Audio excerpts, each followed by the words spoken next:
성경 보겠습니다. 마태복음 1장 1절입니다.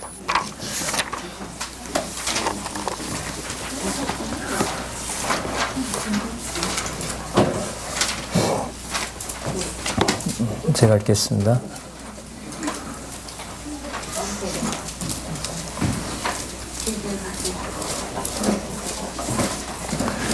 아브라함과 다윗의 자손 예수 그리스도의 세계라.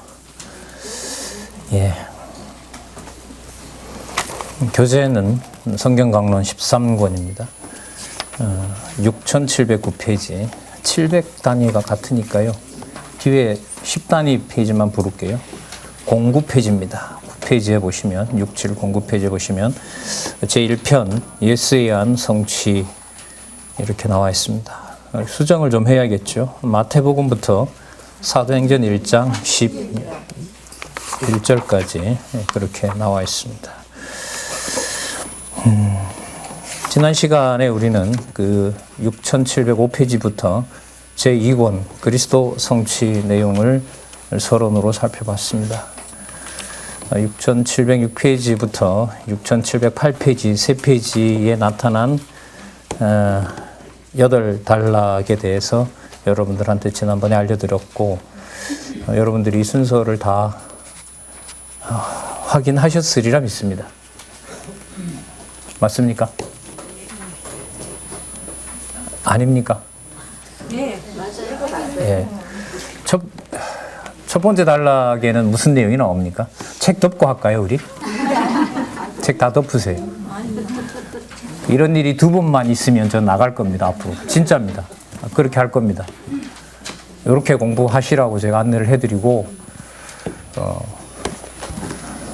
오늘은 이제 보고 하겠습니다. 6706페이지 첫 번째 단락에는 무슨 내용이 나오냐 하면, 신약 성경이 무엇인지에 대해서 설명을 하고 있습니다. 그리고 두 번째 단락에는 뭐가 나오죠?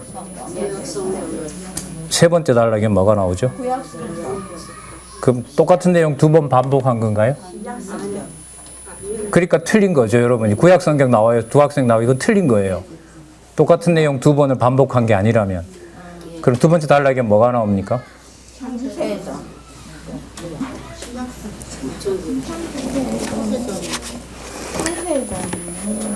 뭐라 중얼중얼 하고. 신약 성경의 근거가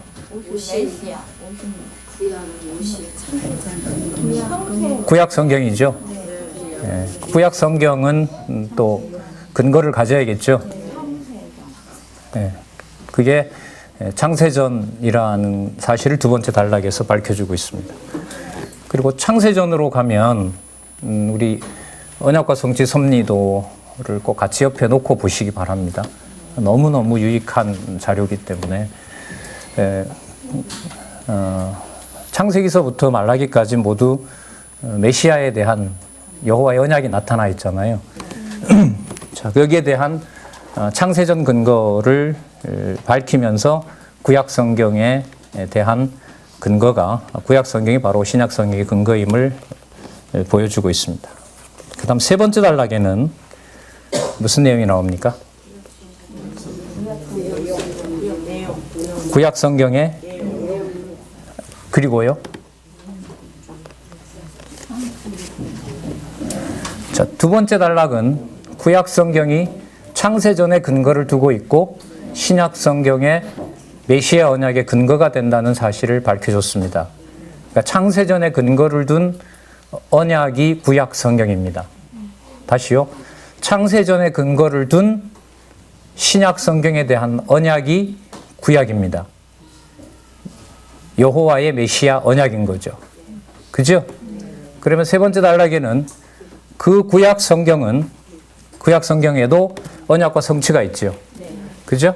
그럼 창세기에서부터 말라기까지의 일어난 모든 일들이 창세전에 언약한 대로 이루어 주시는데 모형적으로 언약과 성취가 일어난 거죠. 맞습니까?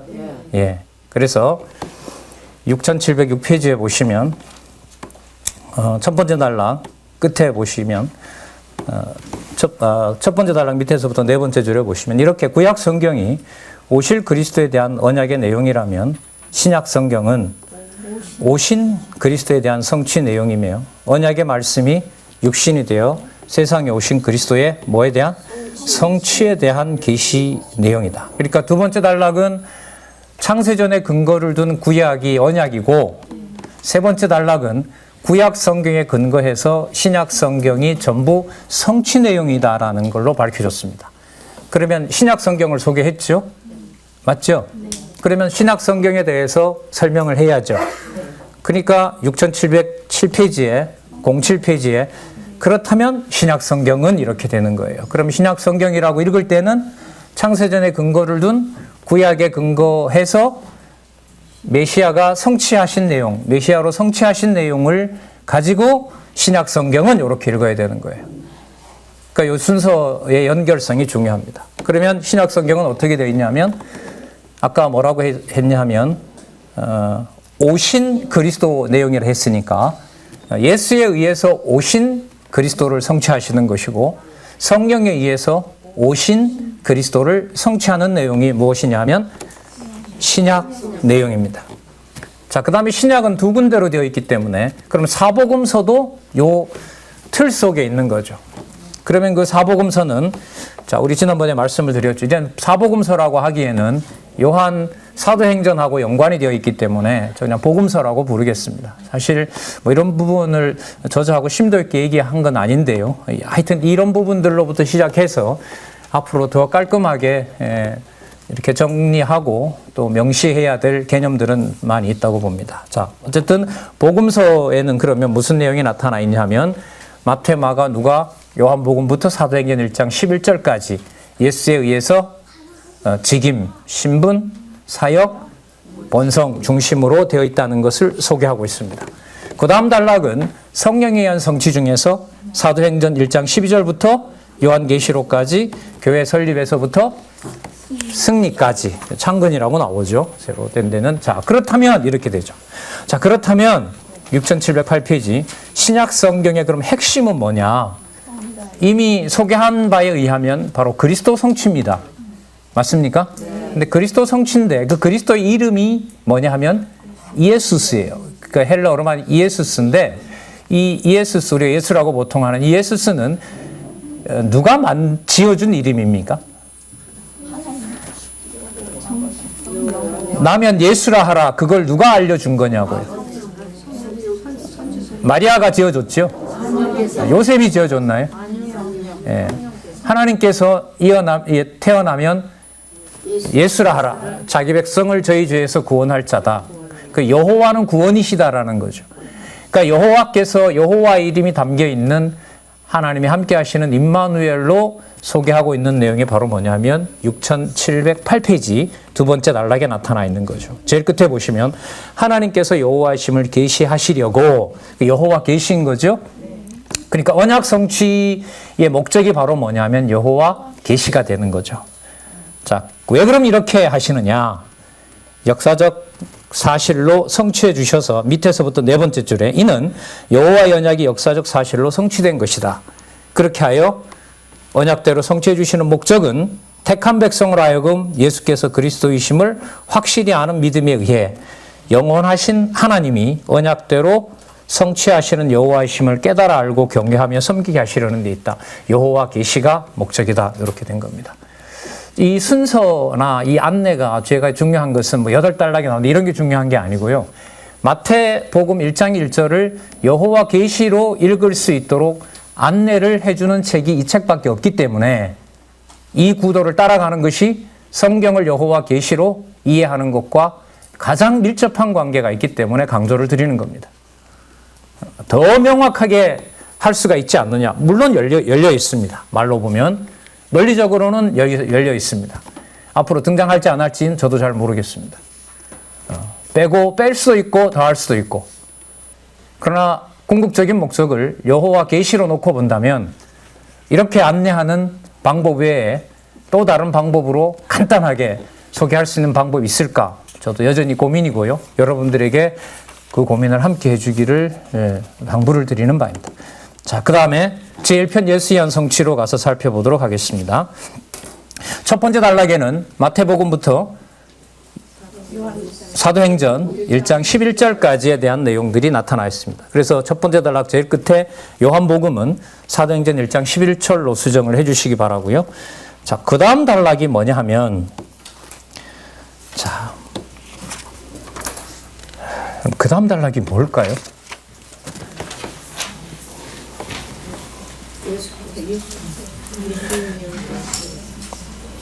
주어가 누구라고 나오죠?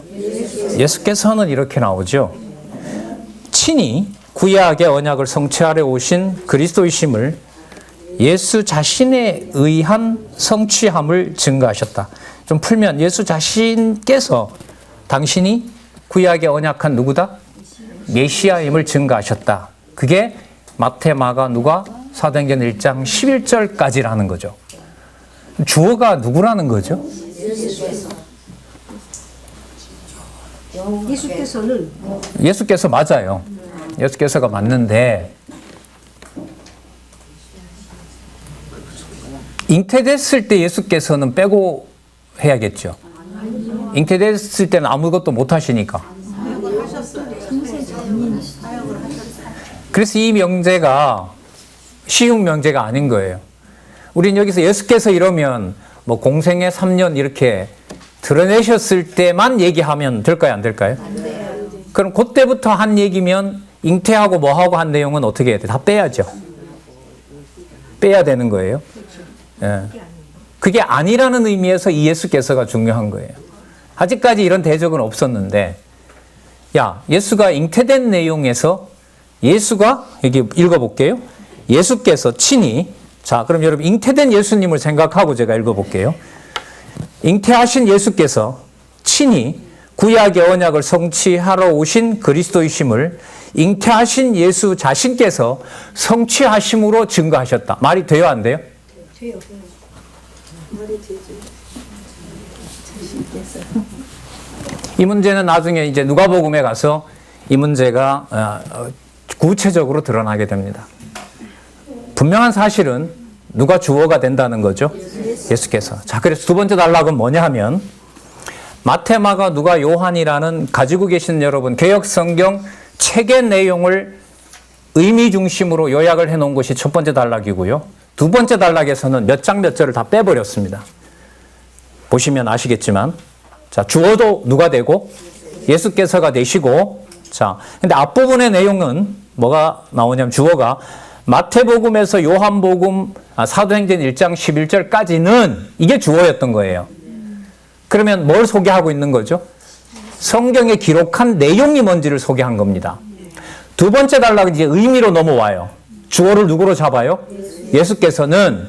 그러면 아까 소개한 내용이 마태복음부터 사도행전 1장 11절까지니까 밑에 장절을 다 없애고 거기에 대한 주어는 예수께서가 되시면서 범위는 똑같아야 되는 거죠. 마태복음에서부터 사도행전 1장 11절에 해당하는 모든 내용은 이렇게 되는 겁니다.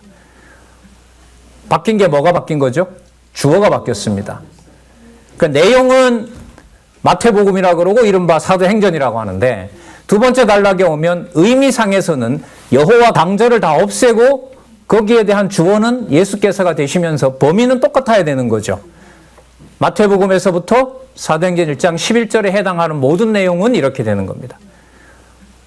박식임을 비롯해 신분과 사역 및 본성에 의한 성취함을 증거하신 것이다. 누가 증거하셨다? 예수께서. 잉태되신 예수님도 증거할 수 있나요? 네. 잉태되기 전에는 증거 못하죠? 증거는? 잉태되기 전에는? 잉태되기 전에 예수께서 당신이 그리스도이심을 증거할 수 있을까요? 없을까요? 어떻게 해요? 예수라는 이름은 태어나면서 주신 이름인데? 그게 무슨 말씀이에요? 질문이 안 된다고 지금 권사님이. 예. 자, 마태복음으로 보면 아브라함과 다윗의 자손으로 끝나는 문제입니다. 그러나 요한복음 1장 1절로 가면 그렇죠. 독생하신 하나님이세요. 독생했다는 말은 지상에서 불렸던 예수라는 이름이고 독생하신 하나님이라는 말은 그분이 누구라는 거죠?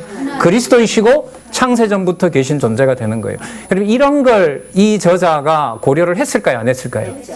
신학교 10년을 글쎄요. 본인은 이제 저는 다녀보니까 되게 아까운데 이 돈이 진짜 저자는 이걸 10년 동안 이곳저곳을 찾으면서 이 기독론에 대한 헤매는 서구신학 그리고 기독론이 무너지니까 예수에 관한 이야기를 전부 다 하나로 묶고 마태, 마가, 누가, 요한의 편집상의 순서를 다 와해시켜 놓은 이제 그 당시가 시작될 때 80년대거든요. 그때 이제 이 저자는 신학교를 다니신 거죠. 그래도 보수주의에 들어있는 그 이후로는 이게 더 와해가 되어버렸죠. 순서를 원한다는 것은 별 의미가 없어져 버렸습니다. 하지만 우리에게는 마태, 마가, 누가, 요한의 순서는 너무너무 중요합니다. 자, 그래서 밑에서부터 세 번째 줄에 보시면 이를 성령께서 사복음서 기자들에게 감동하여 역사하심으로 예수님과 같이 있었죠. 누가는 사실 같이 있지는 않았죠, 사실. 그런데 어쨌든 성령께서 예수님께서 승천하신 다음에 보혜사 성령께서 깨닫게 하셔서 성경을 기록하게 하셨는데 마태복음부터 사도행전 1장 11절까지는 누구에 의한 예수께서 자신이 누구이심을 구약의 언약한 메시아임을 증거하신 내용을 그 순서대로 기록하도록 하신 내용입니다. 그게 바로 의미 중심으로 살펴보는 복음서의 내용이라고 할 수 있습니다. 자, 그 다음에 6710페이지에 가시면 자, 그래서 그 제일 첫 번째 단락 제일 마지막 줄에 보시면 다만 주제상의 목적과 특성에 따른 다양한 기록 방법의 차이가 있을 뿐이지 왔다 갔다 하는 것이 아니다. 그 순서대로. 그 다음 복음서의 증거는 자 어디에 근거를 둬야 될까요? 그렇죠. 이제 첫 번째 단락은 내용 설명이었고요. 두 번째 단락은 예수께서라는 주어를 확인했고요. 예수께서 하신 내용이기 때문에 이것은 하나님의 말씀이고 세 번째 단락 창세전 근거를 뒀다는 것을 안 밝힐 수가 없습니다. 그러니까 여러분 이렇게 생각하시면 됩니다. 내용을 설명하고 언약 성취 섭리도로 보면 위로 올라갑니다. 창세전으로 간다는 말은 바로 위로 뚫고 올라가는 거예요. 자, 저 그림 한번 보시겠어요? 레이저를 안 가져왔네. 저기 저 뒤에 보셔도 되고요. 예수님을 중심으로 오른쪽에 보면 실체 있고 실체 안에 동그라미 두 개가 있죠. 예수 언약, 성령 성취 있죠. 그죠? 우리가 지금 보는 것은 예수 언약이거든요. 그러나 저거는 큰 그림으로 보면 신약 안에서 보면 성취 안에 들어있는 거죠. 사실요. 신약이 성취잖아요. 저 도표 보세요. 성취 안에 그림 하나가 있고 또 안에 두 개가 있죠. 그 그림에 쓰여 있는 게 예수 언약, 그 다음에 성령 성취로 되어 있죠. 신약 성취 안에 예수님께서 오셔서 언약하신 내용이 있고 성령께서 성취하시는 내용이 있고 전체로 보면 구약에 대한 성취되는 내용이 전부 다를 포함하고 있는 겁니다. 자, 저 그림대로 여러분 성경 강론집을 저술하고 있다고 생각하시면 돼요. 그럼 첫 번째 단락 사복음서 설명했습니다. 복음서 설명했어요. 위로 올라가면 그 복음서의 1차적인 전제는 마태복음하고 계시록 안에 있는 거죠. 그죠? 그러면 동시에 그것은 위로 올라가게 되면 창조부터 심판까지에 있는 실체적 언약 성취의 근거가 되는 겁니다. 그리고 이것은 제일 바깥 그림인 영원적 언약 성취. 무슨 근거? 자, 그대로 읽어볼까요? 여호와 하나님께서 창세전에 작정하신 영원한 뜻에 따라 언약하신 말씀. 여기가 바로 제일 바깥 그림인 겁니다. 그래서 저 동그라미 10개는 제가 개론 10단계랑 똑같아. 그런 말씀을 자꾸 드렸던 거죠. 그래서 이 그림은 전체를 보지 않으면 절대로 제시할 수 없는 그런 도표라는 걸 다시 한번 말씀을 드립니다. 그래서 이제 도표랑 이 본문에 나타난 단락들을 따라가면 그대로 일치가 돼요. 그래서 성경을 여호와 계시로 읽는 아주 중요하고 역사적으로 결정적인 그 안내서가 바로 성경 강론 전집이다. 이걸 다시 한번 말씀을 드립니다. 자, 그러면 창세전 여호와 하나님께서 창세전에 작정하신 영원한 뜻에 따라 언약하신 말씀에 바탕을 두고 있다. 자, 그러면 잘 보세요. 제일 바깥 그림이 창세전 근거라고 하면 그 다음 그림이 창조부터 심판까지 들어있는 실체적 언약 성취인 거예요. 맞죠? 저 실체는 창조됐을 때 아담에게만 해당되는 것이 아니라 심판 때도 포함하는 것이 실체적인 겁니다. 아셨어요? 네, 실체적인 언약이 지금 이루어졌다고 해도 되지만 예수님의 재림으로 보면 실체적 언약이 뭐 하고 있는 거죠? 드러나고 있는 거죠. 드러나고 있고 시간으로 보면 성취되고 있는 겁니다. 이게 바로 실체적 언약입니다. 그러니까 실체적 언약 얘기할 때 아담으로만 가시면 안 돼요. 동그라미 전체를 그리셔서 창조부터 어디까지? 심판까지 그림을 다 그리시면 돼요. 그게 실체적 언약입니다. 그런데 지금 우리가 복음서, 예수에 의한 성취를 하고 있기 때문에 예수에 의한 성취의 첫 번째 근거가 뭐가 되냐 하면 구약이 되는 거잖아요. 맞죠? 그런데 그 구약은 아까 어디에 근거를 뒀다 그랬죠? 창세전에 근거를 뒀다 그랬죠. 그런데 그 사이에 창세전에 근거를 두고 또 아담으로 오기 그 사이에 무슨 동그라미가 있냐면 실체적 언약 성취라는 동그라미가 있어요. 그래서 글을 읽으시다가 보면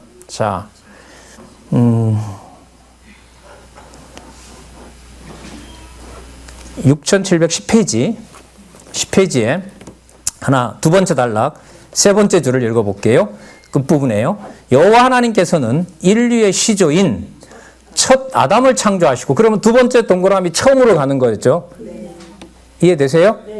자, 그에게 실체적인 3대 언약을 세워주셨다. 창세기 1장 28절이에요. 그죠? 거기서부터 진행해서 말라기까지 장차 오실 메시아에 대해서 실체적으로 언약을 해주신 모형적 언약이 나타나는 거예요. 아셨습니까? 자, 그러면 거기 보면 이제 창세기부터 말라기가 나오죠? 그 밑에 두 줄 보시면, 그리고 창세기부터 에스더가 나오고요. 그리고 이사야부터 말라기가 나오고 구약 성경 전체를 얘기하는 겁니다. 자, 그럼 잘 보도록 하겠습니다. 첫 번째, 사복음서의 근거는 창세전에 여호와께서 작정하신 영원한 뜻에 따라 언약하신 말씀의 바탕을 두고 있고, 두 번째 동그라미 실체적 언약과 연관을 시키면 창세기부터 어디까지? 말라기까지. 자, 그래서 창세기부터 말라기까지를 모형이다 이렇게만 생각하지 마시고 뭐가 이제 시작이 된 거다? 실체적 언약이 시작되어 있는 과정이다. 이렇게 이해를 하셔야 돼요. 왜? 우리가 마태복음에 실체적 언약을 이루시는 그리스도가 재림 때까지 무슨 언약을 성취하시는 거니까? 실체적인 3대 언약을 성취하시는 거기 때문에. 그래서 지난번에 소개를 드렸죠. 거기 이 단락이 안 나눠져 있어서 중간쯤에 보시면 확증해 주시는 언약에 집약되어 있다 이렇게 나오는 데가 있어요. 찾으셨어요? 예, 정확하게 중간쯤 되겠네요. 두 번째 단락 중간에 보시면 곧으로 시작하는 문장입니다. 여호와 하나님께서 아담에게 세우신 무슨 언약? 실체적인 언약을, 그러면 실체적인 언약이니까 실체적으로 성취해야 되잖아요. 그러니까 이거 어디까지 가요? 재림 때까지 가는 거죠. 아셨어요? 그러니까 아담의 실체적인 언약이라고 하면 예수님의 초림에도 성취가 맞고 예수님께서 장차 재림하시는데도 성취가 맞는 거죠. 그 모든 걸 다 포함해서 실체적 언약 성취 이렇게 되는 겁니다. 그래서 이걸 뭐라고 설명을 하고 있냐 하면 실체적인 언약을 예수 그리스도를 통해 성취해 주실 것을 확증해 주시는 언약에 집약되어 있다. 그래서 제가 그때 확증적 언약이라고 기억해 주시기 바랍니다. 그럼 확증적 언약은 창세기 1장 28절만 보면 될까요? 안 될까요? 안 돼요. 창세기에서부터 에스더까지, 그 다음에 욥기에서부터 아가서까지, 그 다음에 이사야부터 말라기까지가 순서대로 가면서 모형적인 언약이 점점 폐기되고 실체적 언약을 확증해 주는 것으로 말라기가 확증되는 거예요. 그러니까 구약 성경을 다르게 말하면 여호와께서 여호와의 방법으로 여호와의 계시를 위하여 실체적인 언약을 성취하시는 내용을 위해서 확증해 오신 과정이다. 그렇게 보시면 돼요.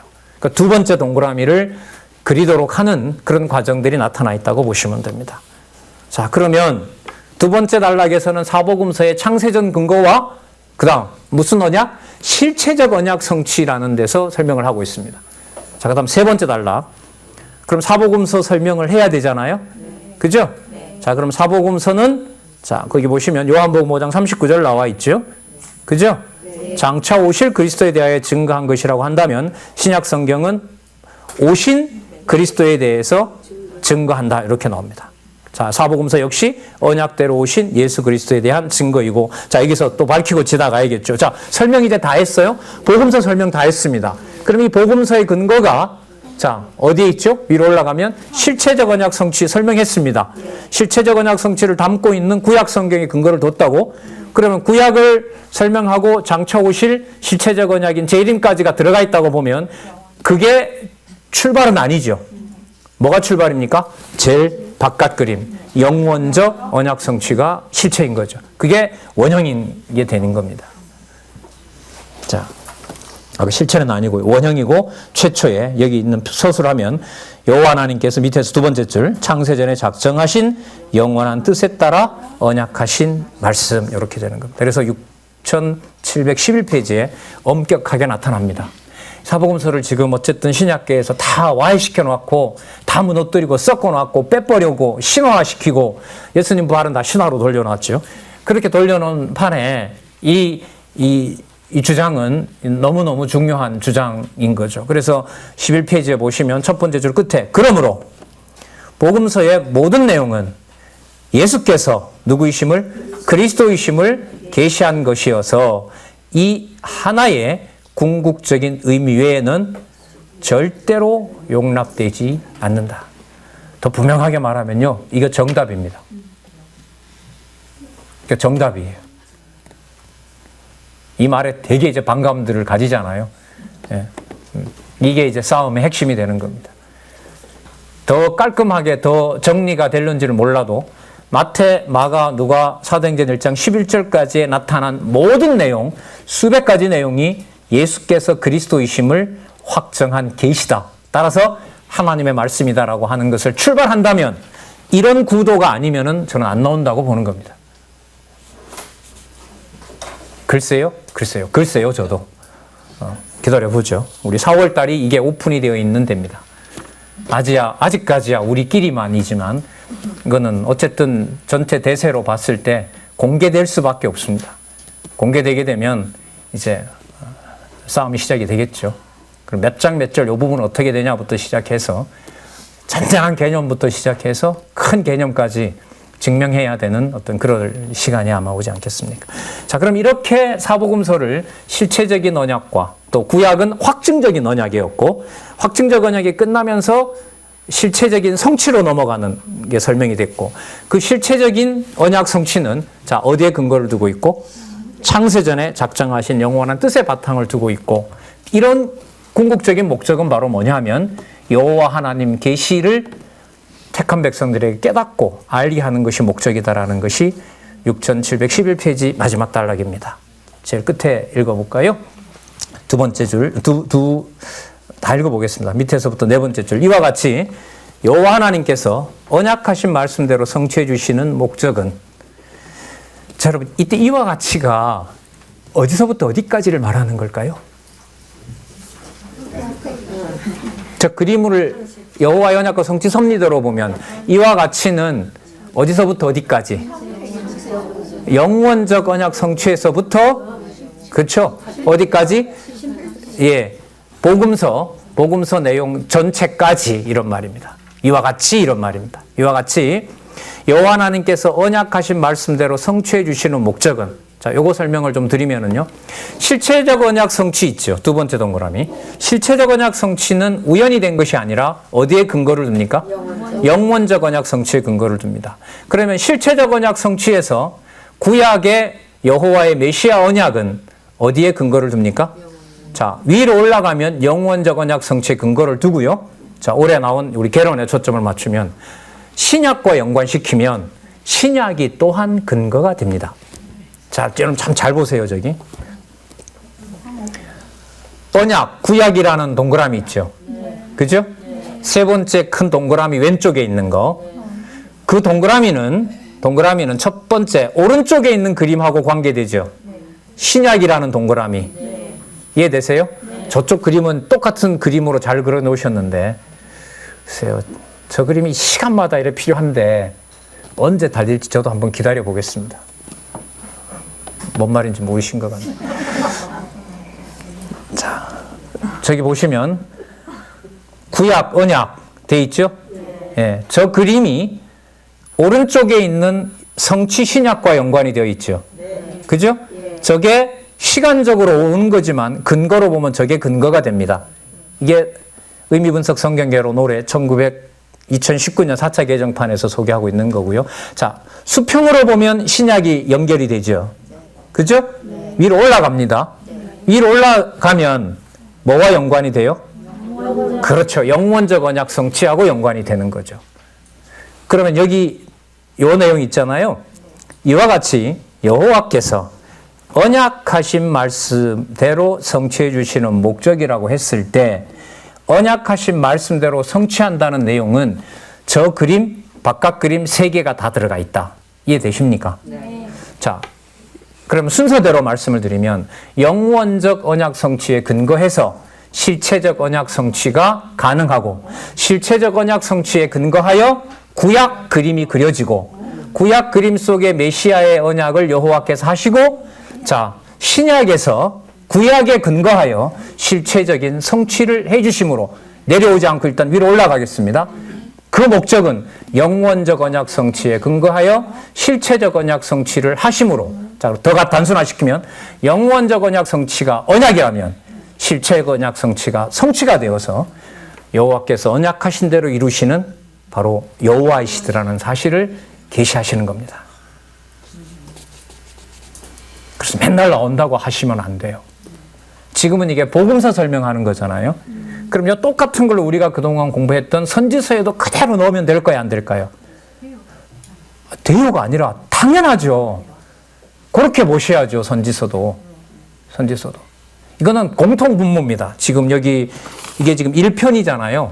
1편 구약은 3편이 있죠. 1편, 2편, 3편이 있잖아요. 이건 똑같은 거예요. 이게 강론집이 18년 동안 쓰여졌기 때문에 이게 지금 13권이고 2009년에 나왔는가요? 자, 그 다음 좀 더 남아 있습니다만은 나중에 14, 15권 정도 가면 지금 구도로 확정이 됩니다. 나중이 되면 이제 8단락, 6단락, 3단락 이렇게 딱딱딱 권, 편, 장이 그렇게 나눠지는 그러니까 독자들에게 계속해서 선명하고 분명하게 전해주려고 하는 노력들을 사실 이 책에서 계속 보여주고 있죠. 그런 섬세한 내용은 다음에 또 기회가 되면 말씀을 드리도록 할게요. 자, 밑에서부터 5번째 줄이 그렇고요. 자, 목적은 택한 백성으로 하여금 예수께서 그리스도이심을 확실히 아는 믿음에 의해 영원하신 하나님이 언약대로 성취하시는 여호와이심을 깨달아 알고 그를 경외하며 섬기게 하시려는 자, 작년에 나온 1권을 가지고 하면 계시다 이렇게 끝납니다. 여기서는 하는 데 있다 이렇게 끝나잖아요. 예, 작년에 나온 1권에는 계시다 이렇게 끝납니다. 그래서 주어와 서술어를 모으면 누구 계시? 여호와 계시. 그걸 주어 문장으로 만들면 여호와께서 계시하신다 이렇게 되는 거죠. 자, 그러면 지난번에는 신약 성경 전체와 관련된 구약 성경의 관계와 창세전 근거 살펴봤죠. 오늘은 지금 말씀드린 것은 복음서에 나타난 내용이 자, 구약의 근거 잡고 구약은 동시에 구약은 어디에 근거를 둡니까? 영원적 언약 성취에 근거를 두고 동시에 또 신약과 연관이 되고 신약은 또 구약과 연관되면서 실체적 언약 성취에 근거를 두는데 그 실체적 언약 성취는 또 어디에? 영원적 언약 성취. 그럼 제가 지금 35분 동안 말씀을 드렸는데 이걸 본문으로 들어가진 않았지만 여러분 오늘 오전에 전 아직 강의를 못 들었습니다만은 아마 디도서쯤 나가셨을 것 같아요. 맞죠? 말씀으로 치리함 아마 그런 내용 나올 텐데 그게 여러분 바울이 전한다라고 하면 안 되는 거죠. 지금까지 말씀을 드린 거에 의하면 주어가 누구신 거죠? 예수께서 언약하신 것을 성령께서 성취하신다라는 계시 사건으로 볼 수 있는 겁니다. 그러면 여러분 이게 그냥 이론이 아니라 이게 바로 실체인 것이고요. 이게 여러분들과 저희의 가정교회에서부터 엄격하게 지금까지 말씀드렸던 것들을 하늘에 속한 비밀스러운 일들이 이 지상에 성령께서 보여주고 있는 그래서 편한 데가 아니다라는 말씀을 또 한 번 또 드립니다. 너무너무 엄격한 곳입니다. 이게 바로 교회입니다. 보혜사 성령께서 그리스도도 서둘러서 가시고 싶어 했던 그 보혜사가 와야 더 실체적인 일들이 본인이 드러내지 않았던 그 실체적인 일들이 확정되기 때문에 성령 다음에는 제4의 무슨 하나님이 오시는 건 아니거든요. 성령에 의한 성취는 진짜 성취 중에 성취로 끝나는 거기 때문에 그게 여러분 우리는 확정된 시대에 살고 있습니다. 자, 드디어 마태복음. 여러분 그냥 훅 창세전 한마디 하고 마태복음으로 가는 게 좋아요? 아니면 이렇게 따라가는 게 좋아요? 이렇게 따라가는 아, 진짜 마음에 드는 학생들이 앉아 계신데 말로만 따라간다 하지 마시고 꼭 읽으시고 적어도 몇 차례 읽으시고 아, 요 순서대로 가야 마태복음 1장 1절이 여호와 계시가 되는 거구나. 그렇게 시작한 것이 사도행전, 자, 이제 같이 공부했으니까 사도행전 1장 11절에 가서 마무리가 되는 거구나. 그러니까 앞으로 읽으실 때는 본문을 읽으실 때도 마태복음 읽으셔도 되지만 마태복음에서부터 사도행전 1장 11절까지 실체적 성취 중에서 예수에 의한 성취는 사도행전 1장 11절까지 그렇게 단위를 나누어서 본문을 읽으시면 될 것 같습니다. 자, 마태복음 이제 지금에 의한 성취로 가는데요. 자, 첫 번째 단락. 자, 네 절로 나누어서 설명을 하고 있습니다. 맞습니까? 예. 1장에서부터 4장까지. 그리고 5장부터 16장 12절까지. 이것도 놀랍죠? 보통 뭐 16장 읽으세요. 17장 읽으세요. 이게 내용상의 편집도 뭐 해놓은 사람이 분명하지도 않죠. 그런데 우리가 통상 1장 읽으세요, 2장 읽으세요 이랬는데 이 틀을 깨버렸죠. 무슨 중심으로 보니까? 그렇죠. 의미 중심으로 보니까. 그러니까 여러분들 의미 중심으로 보면 여러분들이나 제 인생이나 뭐 10대 때, 20대 때 이건 의미 중심이 아니에요. 의미 중심이라고 하면 부모 덕분에 잘 살 때, 그 다음 두 번째 부모 덕분에 쫄딱 망했을 때, 세 번째 부인 덕분에 잘 살 때, 뭐 이렇게 나누는 게 의미 중심이라고 본다면 뭐 10대다 20대다 이건 아무런 의미가 없는 거죠. 그래서 무슨 일이 벌어지느냐? 16장 12절까지 16장 13절까지 이런 분류가 없어요. 내용상으로도 없어요. 이런 분류를 다 그냥 장으로 갖다 묶지. 예? 이 자체가 여러분들 창세전 영원한 근거를 둔다는 것과 관계가 있을까요? 없을까요? 있죠. 있어요. 다 시간이 나면 다 같이 공부를 하든가, 같이 공부한다는 말은 숙제를 내드리는 거고, 제가 공부한다는 말은 알아보고 발표하는 방법이고, 두 가지 방법인데 전 전자를 앞으로 추천하는 방향으로 대학번 본과는 운영이 되기를 바라는 거죠. 자, 그럼 두 번째, 자, 그 내용들이 사람의 내용이 아니라 마태가 적어놓은 기록이 아니라 하나님의 말씀이라는 사실을 증명하려면 하나밖에 없어요. 수평적인 논리가 아니라 위로 올라가야 돼요. 그래서 두 번째 단락에 장절을 빼고 그걸 문장으로 딱 이어갔어요. 한번 보실래요? 두 번째 줄에 보시면 첫 번째 그 내용 가운데 1에서 4장은 있죠. 그걸 빼요. 1에서 4장을 빼면 구약의 언약에 대해 성취함을 비롯해 선지자의 직임과 밑에 단락 세 번째 줄입니다. 선지자의 직임과 왕의 직임과 제사장 직임에 의해 성취함으로 증거하시는 것이다. 이게 내용을 요약한 겁니다. 주어는 누구이고요? 누구시라고요? 예수께서예요. 예수께서. 앞에는 마태복음은 이 주어예요. 그 내용인 거죠. 자, 이제 들어왔어요? 그게 주어가 예수께서가 되는 거죠. 그럼 예수께서라는 말의 중요성은 어디에 있느냐? 제일 마지막 문장 보세요. 이러한 증거는 여호와 하나님께서. 자, 그러면 성자 하나님이 들어와 있고요. 또 그 다음에 누가 들어와 있죠? 근거를 얘기할 때는 여호와 하나님. 제일 바깥 그림으로 가는 거예요, 이게. 여호와 하나님께서 창세전에 작정하신 영원한 뜻에 따라 언약하신 말씀에 바탕을 두고 있다. 그래서 두 번째 단락에 내용의 근거를 의미로 넘기면서 의미의 근거를 어디에서 잡는다? 창세전에서 잡는다. 여러분, 이게 중요할까요? 안 할까요? 예수님께서 뜻이 하늘에서 이루어진 것처럼 땅에서 이루어지다라는 말씀은 마태복음에만 관계될까요? 창세기부터 요한계시록까지 다 관계될까요?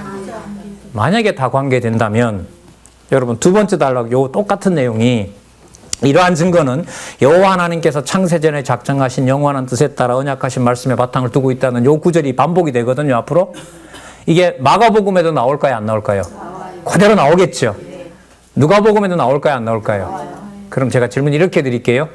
마가복음에 나오는 이 내용하고 마태복음에 나오는 이 내용은 문장만 같이 의미는 다릅니다.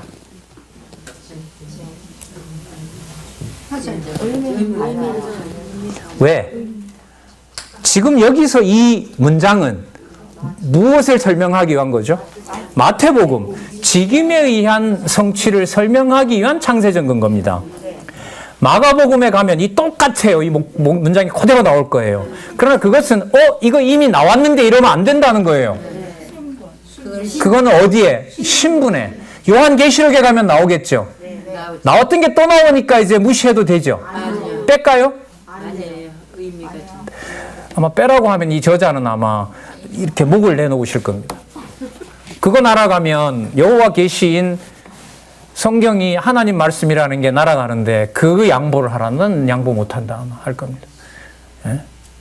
자, 그러면 말로만 같은 문장이지만 다르다라고 할 수 없는 게 같아지려면 마태복음에 나타난 직임에 의해서 크게 보면 절이 4개 있잖아요. 구약의 성취가 나타나고요. 그 다음에 선지자직, 그 다음에 그렇게 되잖아요.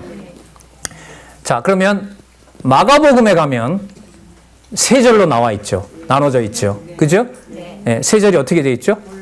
본래 신분, 낮은 신분, 높은 신분 이렇게 되어 있어요. 이렇게 되면 창세전 근거라 하더라도 달라지는 거구나. 이렇게 할 수 있어요. 창세전에 근거해서 삼직으로 나눠지고요. 창세전에 근거해서 뭐가 나눠져요? 신분이 3가지로 나눠지고요. 창세전에 근거해서 사역이 3가지로 나눠지고요. 창세전에 근거해서 귀천이 아니죠. 오신 분과 가시는 분, 천례와 귀천으로 나눠지는 겁니다. 그러니까 그 모든 근거는 위로 가면 어디에 근거를 둔다? 창세전에 근거를 둔다. 교회 설립도 어디에 근거를 둘까요? 양육은. 그렇죠. 그 다음에 무장은, 투쟁은, 승리는 전부 다 창세전에 근거를 두는 거죠. 그래서 그리스도가 그런 말씀하신 뜻이 하늘에서 이루어진 것처럼 땅에서 이루어지다는 것은 신약 성경뿐만 아니라 창세기에서부터 어디까지? 계시록까지 전체에 해당되는 것입니다. 그러니까 뜻이 하늘에서 이루어진 것처럼 땅에서도 이루어지다는 말은 우리가 저 그림을 알고 있다면은 제일 바깥 그림과 두 번째 그림을 다 이루어 주시기를 바랍니다. 이런 기도입니다. 뜻이 하늘에서, 그럼 어디로 갈까요? 뜻이 하늘이라는 말은 언제 정해진 걸까요? 영원적 언약 성취의 증거죠. 이루어지다. 어디서부터 어디까지? 창조부터 심판까지. 그러면 두 번째 그림 뭐죠? 실체적 언약 성취. 그래서 좀 더 구체적으로 말씀을 드리면 뜻이 하늘에서 이루어진 것처럼 땅에서도 이루어지다라는 말씀은 영원적 언약 성취가 실체적 언약 성취로 이루어짐으로써 창세기부터 계시록까지 그 순서대로 진리의 말씀이 지켜지기를 원합니다. 라고 그렇게 가르쳐 주신 기도로 들리는 거죠. 이게 황당한 게 아닌 게 요한계시록 22장은 마지막에 뭘로 끝나느냐?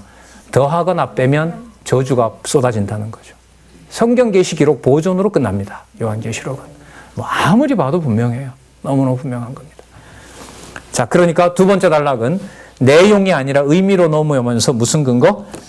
자, 두 번째 단락 제일 끝에 보시면 이러한 증거는 여호와 하나님께서 창세전에 작정하신 영원한 뜻에 따라 언약하신 말씀에 바탕을 두고 있다. 여러분, 지금 이게 무슨 내용을 소개하는 거죠?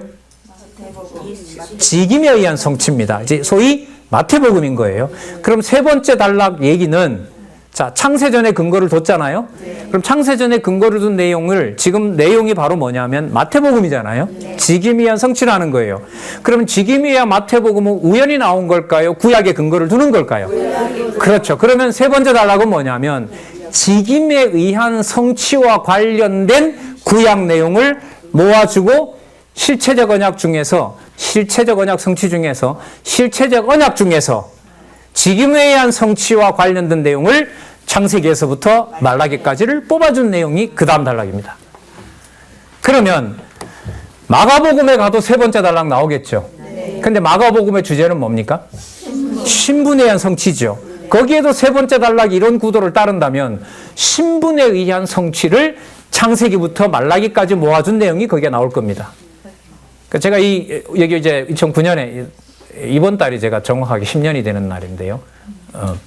달인데 이제 이 교정을 보면서 이제 기대가 뭐냐 하면 마태복음의 세 번째 단락은 직임 중심이기 때문에 구약에서 창세기부터 계시록까지를 다 모았다면 그 직임과 관련된 언약을 뽑았을 거 아니에요. 야, 다음에 마가복음에는 뭘 골라 뽑지?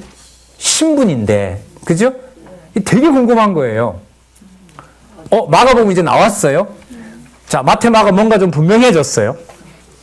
자, 동일 인물이고 예수님이. 자, 동일한 사건들이 구약에 많은데 누가복음은 사역에 의한 성취잖아요.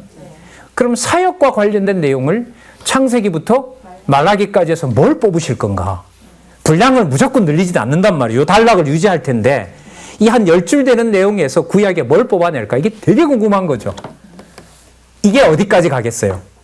요한계시록까지. 예? 그러니까 이런 게 궁금해지니까 이 교정 보는 사람의 이제 그 어떻게 보면 받는 선물이죠. 이걸 그럼 이제 질문이 가끔 나오죠. 이거 보다가 이게 더 본성에 낫지 않습니까? 이러면 이제 한 날은 뭐 미리 말씀드렸을 텐데 박 교수님 나 좀 보자고. 왜 그러시냐면 내 솔직한 심정을 얘기할 테니까 들어보라고. 나는 마태, 마가, 누가, 요한에 어디든 간에 구약 근거 쓸 때 그냥 한마디로 모두가 다 창세기부터 어디까지 창, 꼬불, 그리고 말 다 그렇게 놓고 싶다는 거예요.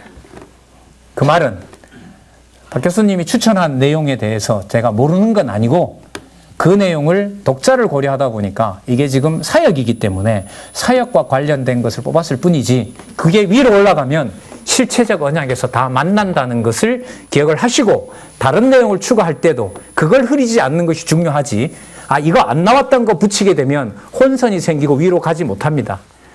그런 안내를 딱 받을 수가 있는 거죠. 그게 여러분 지금 보고 계신 요 길을 저희들이 함께 따라가고 있는 겁니다.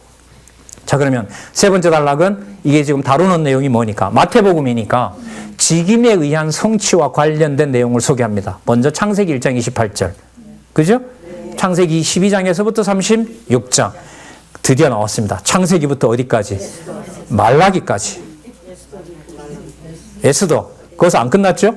창세기부터 말라기까지. 예. 그럼 이제 이쯤 되면 여러분들에게 숙제를 이렇게 내면 돼요. 여기는 지금 3줄밖에 안 나와 있잖아요. 4줄 나와 있거든요. 그럼 다음 시간까지 직임에 의한 성취 가운데 창세기부터 말라기까지 각 섹션 불러 자손언약 성취에서 직임과 관련된 거 10개 찾아오시고 땅언약 속에 들어가서 직임과 관련된 것을 10개 찾아오시고 통치언약 성취 섭리에서 10개 찾아오시고 그 다음에 전능성 찬양과 관련된 것, 특히 직임과 관련해서 관련된 걸 6개에서 10개 찾아오시고, 10편, 150편 가운데서 15편 찾아오시고, 그렇게 내면 어디부터 어디까지 읽어야 돼요? 창세기부터 말라기까지. 좁혀는 줬죠. 어디에 맞추니까? 직임에 의한 성취에 맞추니까. 이 좋은 숙제예요? 아주 나쁜 숙제예요?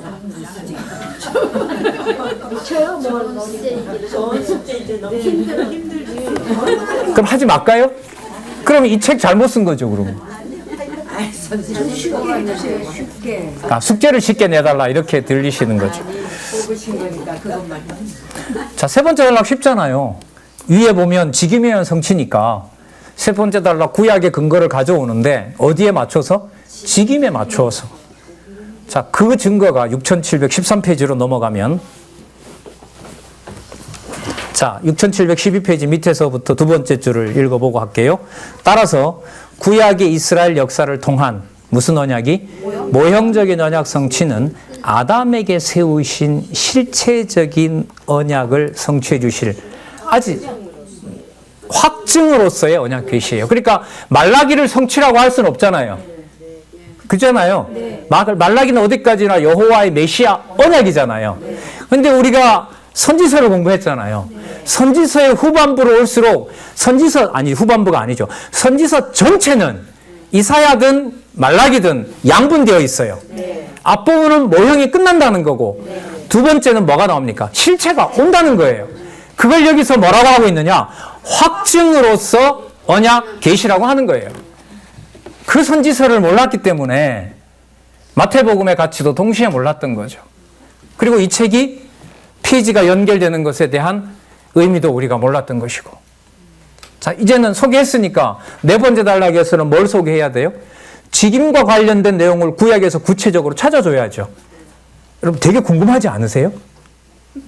아무 거 갖다 써도 되는 눈치인데. 야, 그러면 좋아요. 순서가 어떻게 돼 있어요? 선지직. 저기 보시면 선지의 직임, 또 왕위의 직임, 제사의 직임인데, 자, 선지의 직임 중에 구약에서 어떤 내용을 뽑아낼까? 여러분 궁금하지 않으세요? 빨리 궁금하다 하세요. 빨리 진도 나가야 되니까. 궁금하죠? 자, 뭘 소개하고 있죠? 선지 성경 본문 대신요.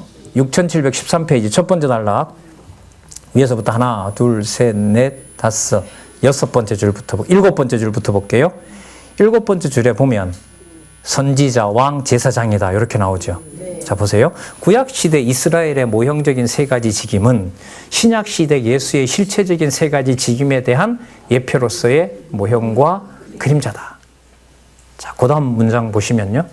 그러므로 여호와 하나님께서 이스라엘의 모형적인 삼직을 세워 언약을 성취하시는 섭리를 하신 것은 하나님 나라의 실체적인 삼직. 여러분 이런 말 처음 들어보시죠? 이제 보시잖아요. 그죠? 제가 만약에 여러분들한테 이 책 안내에 놔두고 모형적인 삼직, 실체적인 삼직 이러면 저거 박 목사님한테 못 들어봤는데 이럴 거라고. 맞아, 이러잖아 권사님께서. 책을 여러분 입에서 꼭 들어야 돼요. 제가 책을 안 읽었다. 그러시면 안 돼요. 자, 그래서 이 문장 읽어볼게요. 아까 우리 확증적인 언약 계시 봤죠? 그걸 우리가 선지서에서 129시간을 보낸 거예요. 뭐 하려고? 요 낱말 하나 이해하려고. 그래서 확증적 언약 계시에서 어디로 넘어가려고? 하나님 나라의 실체적 삼직으로 가려고 이제까지 129시간을 한 거라고요. 그리고 이사야부터 말라기까지 어느 사건도 패망과 회복이 안 드러나는 내용이 있었어요? 없었어요? 제 기억으로는 하나도 없었어요. 그 저자의 어떤 안내고 연구의 결과니까 그걸 직임에 의한 성취 이렇게 말하는 것보다 6713페이지의 연구 결과로 제시를 해놨잖아요.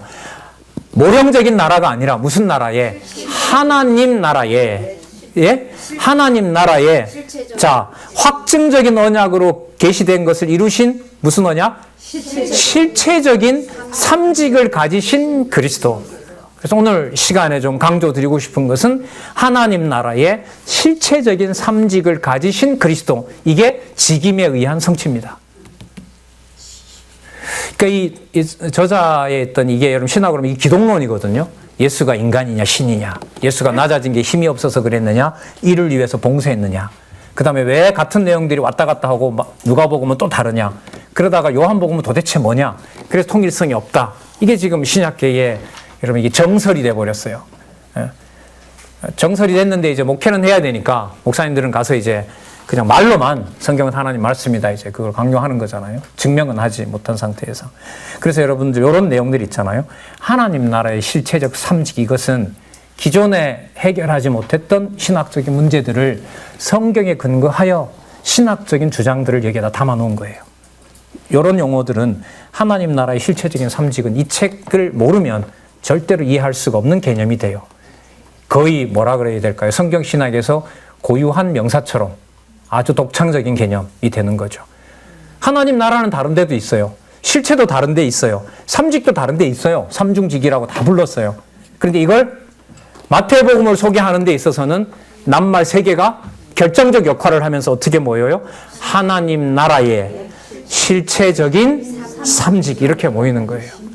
이제 이런 부분들을 이제 학자들하고 논쟁을 하고 그 개념보다 이 개념이 낫다라고 이제 증명을 하고 이런 일들이 이른바 학술적인 활동이다. 그렇게 아마 전개가 되겠죠. 안 돼도 되지 않는다 하더라도 성경이 복음서가 정확무한 하나님의 말씀이다라는 사실에는 변동이 없어요. 행여나 이걸 충분하게 학자들에게 설명을 못해서 너 설명을 못하지라고 해도 이 글은 계속 남는 거예요. 말씀드리면 제가 증명을 못한 거지 공부를 안 해서 이 내용은 출판된 10년 전에 출판됐거든요. 이게 10년 전에 출판된데 그대로 명시가 되어 있어요. 고유한 바코드가 찍혀 있는. 제가 못하면 10년, 20년 후에 누군가가 나타나서 이걸 또 증명할 수도 있겠죠. 아니면 다른 나라로 가서 할 수도 있겠죠. 이거 지금 마태복음 북방 언어로 번역이 됐거든요. 지난 9월에. 그 중에 어떤 한 분이 중국 목회자가 한국에서 이 부분을 설명을 못하더라. 이거 설명된다. 하나님 나라 그 실체적 언약 성취 알아야 되고 영원적 언약 성취 알아야 되고 창세기부터 말라기까지는 일단 잡고 그 다음에 창세기부터 말라기까지 중에 선지서에 나타난 확증적 언약을 모형과 그림자로 실체로 잡고 그 다음에 마태복음 1장에서부터 사도행전 1장 11절까지 그리스도께서 지상에 계신 것은 하나님 나라를 성취하면서 보혜사 성령께서 이루실 언약이다. 그렇게 쫙 서술하면 끝나는 거죠. 네. 자, 그래서 여러분 6713페이지에 단락이 좀 길지요. 그죠? 예. 네. 그래서 실체적인 삼직을 소개하려고 이렇게 한 내용입니다. 자, 그럼 실체적이다라는 말은 누구까지 거슬러 올라가야죠? 아니, 여호와가 아니라 실체적 언약을 누가 받았어요? 그렇죠. 아담에게까지 간 거죠. 거기서 이제 출발을 하는 거니까요. 자, 그 다음에 6713페이지까지만 오늘 해야 될 것 같아요. 밑에 짧은 단락 있죠. 네, 그 위에 보면 단락 끝나기 전에 네 번째 줄부터 볼게요. 다섯 번째 줄. 여호와 하나님께서 인류의 시조인 첫 아담에게 세우신 언약을 성취해 주시려고 잘 보세요. 자, 여기 보세요. 이스라엘 열조에게 세우신 모형적 언약을 성취해 주셨죠. 네. 자, 여기서 자, 역사서를 이제 열왕기와 역대기로 나누셔야 돼요. 역대기로 넘어가면서 모형이 아니라 어디로 무게중심을 옮긴다? 실체로 넘깁니다. 자, 그걸 염두에 두시고 그리고 선지서에 오면 이걸 뭐 합니까? 확증하죠. 태망과 회복으로. 자, 모형적인 언약 성취에 의한 무슨 언약? 실체적 언약 성취의 뭐대로? 확증대로. 이게 결정적인 거예요. 확증대로 예수를 삼직을 가지신 그리스도로 세상에 보내셔서 무엇에 의한? 직임에 의해 성취하도록 섭리하신 것이다. 이 문장의 무게는요, 뭐라 그래야 될까요? 거의 블랙홀 수준이에요, 제가 볼 때. 여러분, 도마도에다가 압축을 해서 그걸 여러분 100kg로 만들 수 있을까요, 없을까요? 만들 수 있어요. 여러분, 쇠를 담금질 하는 거 아시죠? 놓고 계속 패잖아요. 그러면 요만한 집에 1,000원짜리 과도하고요. 담금질을 수백 번 했던 칼은 보면 크기는 똑같아요. 근데 계속해서 눌렸던 이 칼은 무게가 달라요. 못 들 수도 있어요. 무슨 말씀 드리려고 하느냐? 지금 읽었던 이 문장 있죠. 이스라엘 열조에게 세우신 모형적인 언약 성취에 의한 실체적 언약 성취의 확증대로 선지서에서 우리가 확인한 대로 예수를 삼직을 가진 그리스도 이제 신약으로 넘어오잖아요. 세상에 보내셔서 세상 개념도 요한복음에 나와 있고요. 직임에 의해 성취하도록 섭리하신 것이다. 자, 잘 보세요. 이는 여호와의 언약이 뭐로? 역사적 사실로 성취된 것이다. 여러분, 지금 읽은 이는 여호와의 언약이 역사적 사실로 성취된 것이라고 하죠. 그럼 언약은 거슬러 올라가면 어디까지 갈까요? 그렇죠. 그러면 문장을 이렇게 연결시켜 보세요. 6712페이지 두 번째 단락 제일 마지막 문장. 6712페이지 두 번째 단락 제일 마지막 문장. 여호와께서 창세전에 작정하신 영원한 뜻에 따라 언약하신 말씀에 바탕을 둔다. 그거 체크하시고요. 그럼 동그라미 어디로 갔어요? 제일 바깥으로 갔죠. 그리고 조금 전에 읽었던 문장을 제가 읽어볼게요. 이는 여호와의 언약이 역사적 사실로 뭐 된 것이다? 성취되신 것이다. 그 두 문장을 화살표로 연결해 놓으시기 바랍니다. 여호와의 언약이 역사적 사실로 성취된 것이다. 제일 마지막 단락이요. 여호와 하나님께서 언약대로 성취해 주시는 목적은 영원하신 하나님이, 자 이제 두 번 다 얘기했으니까요. 언약대로 성취하시는 여호와의 영광을 계시하고, 누가 계시할까요? 그 문장의 주어가 뭐예요? 영원하신 하나님입니다. 맞죠? 영원하신 하나님이 영광을 계시하고, 자 어떻게 계시하셨느냐? 예수께서 언약대로 오신 그리스도이심을 계시하려는 데 있을 뿐만 아니라 이를 택한 백성으로 확실히 믿게 하여 하나님이 여호와이심을 깨달아 알고 그를 경외하며 섬기게 하시는 겁니다. 자 그러면 여러분 아까 언약 성취 첫 번째 그 두 번째 단락에 있었을 때 언약에다 동그라미 해보시고요. 자 그 다음에 조금 전에 말씀드렸던데 성취가 나오죠. 그죠? 여호와의 언약이 역사적 사실로 성취된 것이죠. 성취에다 동그라미 하시고요. 자, 지금 마지막 단락 두 번째 줄에 보시면 주어가 누가 된다고 그랬죠? 여호와 하나님이죠. 그 옆에다 섭리라고 써보시고요. 그 다음에 예수께서 언약대로 오신 그리스도이심을 계시한다. 여기다 역사라 적어 놓으시면요. 동그라미 해서 메모한 글자를 줄이면 모아보면 이렇게 됩니다. 언약, 성취, 섭리, 역사. 그래서 이런 구도를 따라가는 것이 바로 언약, 성취, 섭리, 사적, 성경, 신학의 한 부분을 저희들이 본 겁니다. 따라서 언약, 성취, 섭리사는 박용기 목사라는 사람이 만든 개념이 아니다. 성경에서 정리해준 개념이다. 그래서 저자가 제가 한 게 아닙니다라고 강조하면서도 이렇게 여러분 분명하고 선명하게 성경으로 안내하는 안내서를 여러분들과 얘기해 주신 겁니다. 감사한 거죠. 자, 여기까지 하겠습니다. 참고로요, 오후 강의를 뭐 따로 가시는 데가 없은 분이 있어서 원래 50분으로 하려 했는데 1시간 꽉 채워서 할 테니까요. 다른 시간에 좀 참조해 주시면 고맙겠습니다. 오늘 조금 지났네요. 기도하겠습니다. 하나님 아버지 감사합니다. 진리의 말씀으로 다 감당할 수도 없고 다 들을 수도 없는데 하나님 살아계신 증거를 이렇게 너무나 분명하게 귀한 선배의 고민과 수고로 함께 즐거워할 수 있게 해주셔서 감사합니다. 사람을 우상화 만들지 말고 그러나 신앙의 선배의 고민 속에 성령께서 함께 들어가게 하셔서 우리 글로 기록된 안내하는 이 귀한 연구들을 통하여 여호와 하나님 살아계신 것을 분명하게 확인하고 또 확인하는 귀한 주의 지체들 또한 동역자들 될 수 있도록 보혜사 성령께서 우리를 인도해 주시옵소서. 예수님의 이름으로 기도드렸습니다. 아멘.